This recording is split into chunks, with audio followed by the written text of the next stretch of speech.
राधे राधे दोस्तों, मेरे YouTube channel व्रत एंड पर्व में आप सभी का स्वागत करती हूँ। नवरात्रि के चौथे दिन माँ कुष्मांडा की पूजा की जाती है और इस दिन विधि विधान से माँ दुर्गा की आराधना होती है। भक्त उन्हें भोग में मिठाई, फल और मालपुआ अर्पित करते हैं। मान्यता है कि कुष्मांडा की पूजा से सभी मनोकामनाएं पूर्ण होती हैं और कार्यों में आने वाली बाधाएं दूर होती है। देवी पुराण के अनुसार विद्यार्थियों को नवरात्रि में माँ कुष्मांडा की पूजा अवश्य करनी चाहिए। इससे उनकी बुद्धि का विकास होता है। माँ कुष्मांडा 8 भुजाओं वाली दिव्य शक्ति है। उन्हें परमेश्वरी का रूप माना जाता है। ऐसा माना जाता है कि माँ कुष्मांडा की पूजा करने से सभी काम पूरे होते हैं और जिन काम में रुकावट आती है वे भी बिना किसी बाधा के पूरे हो जाते हैं। माँ कुष्मांडा की पूजा करने से भक्तों को सुख और सौभाग्य मिलता है। देवी पुराण में बताया गया है कि विद्यार्थियों को नवरात्रि में माँ कुष्मांडा की पूजा जरूर करनी चाहिए। माँ दुर्गा उनकी बुद्धि का विकास करने में सहायक होती है। माँ कुष्मांडा का नाम कुष्मांडा क्यों पड़ा? माँ दुर्गा का चौथा रूप है। देवी भागवत पुराण में उनकी महिमा का वर्णन है। माना जाता है कि उन्होंने अपनी हल्की मुस्कान से ब्रह्मांड बनाया था, इसलिए उन्हें कुष्मांडा देवी कहा जाता है। कु का अर्थ होता है थोड़ा, यानी थोड़ा सा, और मांडा का अर्थ होता है ऊर्जा। सृष्टि के आरंभ में अंधकार था, जिससे माँ ने अपनी हल्की हंसी से दूर किया। उनमें सूर्य की गर्मी सहने की शक्ति है, इसलिए उनकी पूजा करने से भक्तों को शक्ति और ऊर्जा मिलती है। माँ कुष्मांडा का स्वरूप ही खास है। उन्हें दिव्य और अलौकिक माना जाता है।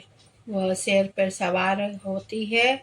उनकी 8 भुजाएं हैं, जिनमें अस्त्र है।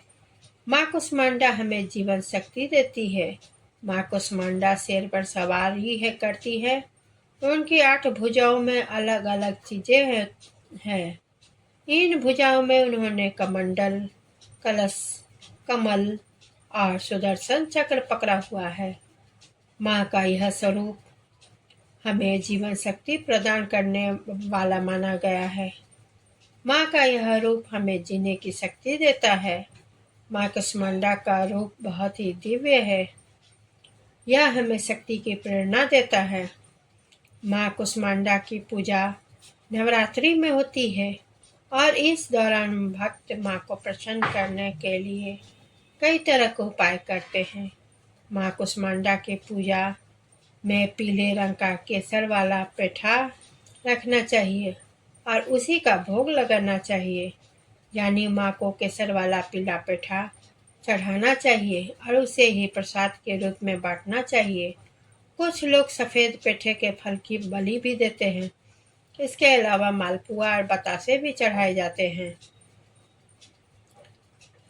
नवरात्रि के चौथे दिन सुबह जल्दी उठकर स्नान करें और फिर पूजा की तैयारी करें। कुष्मांडा के व्रत का संकल्प ले। सबसे पहले गंगा जल से पूजा के स्थान को पवित्र करें और फिर लकड़ी की पीले चौकी पर पीला कपड़ा बिछाएं। उस पर माँ की प्रतिमा स्थापित करें और माँ कुष्मांडा का ध्यान करें। पूजा में पीले वस्त्र, फूल, फल, मिठाई, धूप, दीप, नैवेद्य और अक्षत अर्पित करें। सारी सामग्री अर्पित करने के बाद माँ की आरती करें और भोग लगाएं। अंत में क्षमा याचना करें और माँ का ध्यान लगाकर दुर्गा सप्तशती और दुर्गा चालीसा का पाठ। दोस्तों, मेरे वीडियो आप लोगों को अच्छा लगे तो लाइक, शेयर और कमेंट करें और चैनल को सब्सक्राइब करें और बेल आइकन को दबाना बिल्कुल ना भूलें, क्योंकि जो भी नया वीडियो आए आप उससे आपको नोटिफिकेशन आप तक पहुँचे। इसी के साथ मैं विदा लेती हूँ। धन्यवाद।